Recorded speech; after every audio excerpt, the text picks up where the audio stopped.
Your right leg is jammed into a gap between rock and ice, and it won't come free. You pull, the mountain keeps it, the needle on your oxygen gauge is flat on empty. The lights of Camp 4 glow 600 feet below, and you can't take a single step toward them. Pemba, your guide, is below you in the dark, climbing for help. Whether he makes it is all that matters. But the worst part of this night hasn't happened yet. Let's go back and see how you got here. Camp 3, first light. You jam your boot into the ice and clip your line to the rope above you. Pemba is already up, breaking down the tent, his face raw from the wind. Today we climb into the death zone, he says. Camp 4 by afternoon. We rest a few hours, then go for the top tonight. 10 years of work brought you to this morning.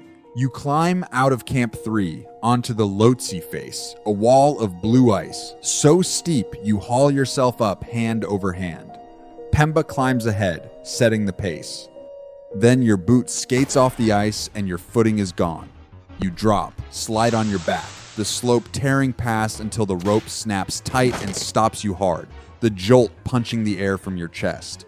You hang over nothing, the white falling away below. Don't fight it. Pemba calls down. Feet on the ice. You kick a boot in, then the other, and push up, hands shaking inside your gloves. You climb on. By midday, you cross the yellow band and haul over the Geneva Spur, lungs burning. By afternoon, you reach Camp 4. The South Col, a wide, bare saddle of rock and old ice, strung between two peaks, the last flat ground before the summit. Tents crouch low against the wind, their walls cracking like whips. Spent oxygen bottles lie half buried in the snow. This is as high as people can live, and barely. You crawl in beside Pemba and pull off your mask. Your head is splitting and your fingers won't warm. You melt a pot of snow, drink it down, and tell him you feel strong. You watch his shoulders ease. The lie is small. It costs nothing tonight. In the next tent, a Canadian nurse named Sarah laughs with her team, sure of the top tomorrow. You ask Pemba how long a body can last up here. This is the death zone. He says. Above 26,000 feet, the air is a third of what it is below. Your body stops healing. It starts to die. Slow at first, then fast. How long? You ask. 16 hours. He says. Maybe. Then the clock runs out, with you or without you. You leave the tent at 11 at night. Headlamp on, mask on. Pemba climbs behind you. Slow. We summit, then straight down. It's 30 below, the wind a wall. You check the gauge. The needle reads full. You tap the glass. Full. Good. You climb a vertical face in the dark. You pass the balcony. You step around a shape in the snow, a person who sat down here and never stood up. You keep moving. It's late morning when you reach the south summit. Pemba swaps your spent bottle for the fresh one cached here and screws the valve tight. You check the gauge. Full. Good. The true summit is 1 hour up a knife-edge ridge, already clogged with a barely moving line. This is where the mountain asks its only question. Pemba stops.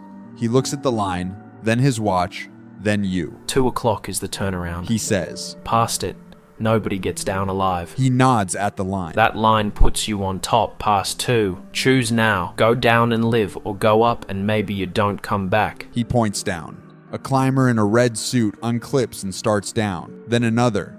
Ellen, an Australian, you've climbed beside since the lower camps, touches your arm, shakes her head. Come down with me, she says. It's not worth it. You think about the decade it took to stand here.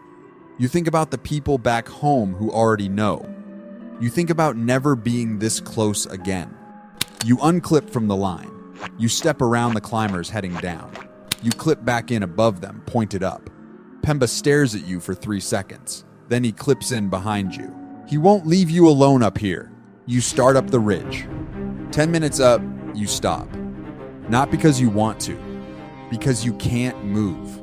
There's a line, 1 rope, 1 track, wide enough for a body, and 40 people clipped to it. Some up, some down, nobody passing.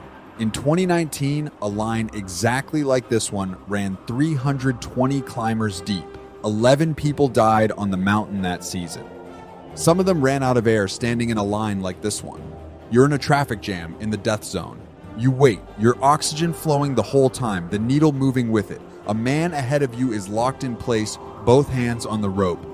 Standing still, your mind drifts back down the mountain. Ellen passing her thermos down the tent to split the coffee. Ellen laughing about the freeze-dried curry. For a few breaths, you're warm, and nobody is counting anything. 20 minutes, then 40. The gauge that read full now reads 3/4. Every hour, standing still, is air you needed for the way down. The line moves. You move with it, but the needle is already lower than it should be. 2:40 in the afternoon, you reach the top, 29,032 feet. The sky is a blue so dark it's almost black, and the curve of the earth bends away over a floor of cloud. The wind has dropped. For 10 seconds, it is silent. You take the photo. You pull off one glove and reach into your chest pocket for the thing you carried up here for a decade. A drawing your daughter Maya made when she was 6. A stick figure family on a green hill. You leave it in the snow at the top of the world. You promised her you would. The glove goes back on. The cold gets in. The silence ends. Because now you have to go down. And it took you 40 minutes longer to get here than the air in your tank was built to last. 3:15. 40 feet below the summit, your tank runs dry. No sputter, no warning. One breath is air, the next is nothing. Your lungs pulling against a dead mask. Your vision grays. You claw the mask off your face. Pemba is on you in seconds, switching you to your reserve bottle. Air floods back. The gray pulls from your eyes. You check the new gauge. The reserve was supposed to be full. It reads 2/3. Maybe it leaked. Maybe the cold ate it. Maybe it was never full. 2/3 of one bottle to get a barely standing body down 4,000 feet of ice in the dark. Pemba looks at the gauge. He looks at you. We go down, now. 5 o'clock. The light is going. Above the balcony, you find Sarah the nurse from the next tent, laughing only last night. Now she sits in the snow, her mask hanging around her neck. She's talking, but the words don't connect. The snow's warm. She tells you. I'll rest here. Catch up with you in a minute. Her gloved hands paw at her harness, trying to unclip from the rope. Her brain is swelling against her skull. Without oxygen and a way down, she's gone. You have 2/3 of one bottle. You have enough air to get one person off this mountain alive. You or her. You look at Sarah. You look at the lights of Camp 4, so far below. You look at your gauge. You crouch. Breathe. You tell her. You turn your flow to maximum and hold your mask to her face for 30 seconds, long enough to clear her eyes, long enough for her to say her son's name. You clip her tight to the rope, key your radio, call her position down the mountain. Then Pemba pulls you up and you leave her, because the other choice is 2 bodies instead of 1. The 30 seconds of max flow you gave her came out of your tank. Now you have half a bottle and the dark is total. For a few breaths, you let yourself think of Maya the way she falls asleep mid-sentence. The weight of her when she runs at you. You only have to get back down to her. The balcony. The weather turns without asking. Snow comes sideways. A white wall you can't see through. The rope in your hands is the only thing not moving. You can't see Pemba, only the rope, your 2 hands, nothing else. Then his glove finds your shoulder, in the white. His voice is in your ear, close. I have you. We go together. For 5 seconds, the whole mountain is the 2 of you and 1 rope. You go hand over hand. The rope is your life. Let go and you walk off the edge, and you become a shape next year's climbers step around. Then the rope ends. Not a knot, not an anchor. The frayed end of the rope whipping in the wind. Either there's a gap between sections, or back there, in the white, you clipped onto the wrong rope. You stand in a place you cannot see, holding the end of a line that goes nowhere. 1 step in the wrong direction is the 7,000-foot drop. You raise your right hand into the headlamp white, hard as candle wax, the fingers freezing solid. They won't close on the rope anymore. The cold is taking the hands first, and if you live, you won't keep all of them. Then Maya is walking beside you. She is 6, in the green coat from the drawing. The snow's warm, She says, the same words Sarah used. You hear yourself telling her you're on your way. You stop. You say her name, your name, the year, the way Pemba taught you. The hallucination thins. The cold stays. You find the rope the right one this time. You start down. The needle on your gauge is almost flat. 600 feet above Camp 4, you can see the tents. Nylon domes glowing on the south cold. Warmth, oxygen, people. You move toward them too fast, the way a spent body does. The spikes on your boot catch. Your foot drops into a gap between rock and ice and goes in to the knee. Something in your ankle gives. The rock holds your foot like a jaw. You take a breath, and there's nothing in it. The needle has read empty for 10 minutes, and you climbed on the last of it without knowing. Pemba drops beside you. He hauls at the leg, the rock, the ice. It won't give. He puts his face to yours. I'm getting the others. He says. We'll bring rope and air. Then he's gone into the dark below, and you're alone with a leg.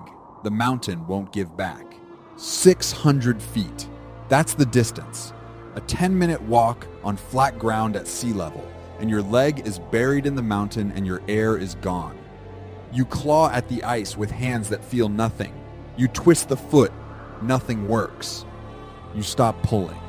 You look down at the lights of Camp 4, and you understand the shape of the thing you built. Every step up from the south summit was a step you are now too empty to take back down. The summit didn't drain your air. The line drained some. The 40 minutes you ran late drained some. The 30 seconds you gave Sarah drained some. And the one choice underneath all of them, the moment you unclipped from the rope, stepped around the people going home, and clipped in above them, that choice spent everything. The needle read full when you made that choice. You remember tapping the glass. Full. Good.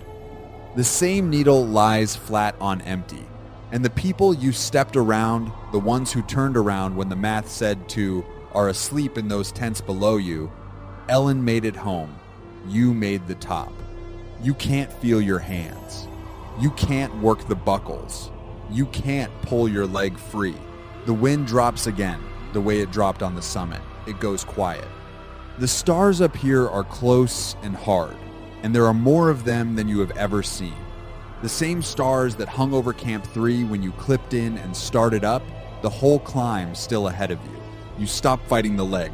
You turn your head toward the dark below the tents, watching for a headlamp to break from Camp 4. The snow against you is not warm, no matter what Sarah said, no matter what Maya said, but it holds you, and you keep your eyes on the slope, waiting to see whether anyone reaches you before the cold does. You spent 10 years learning to reach the top of the world. The top was never the goal getting down was, and you learned it 600 feet too high. If you want to see more stories like this one, check out our last video, where you were trapped inside a nuclear submarine. Click on it, and we'll see you in the next one.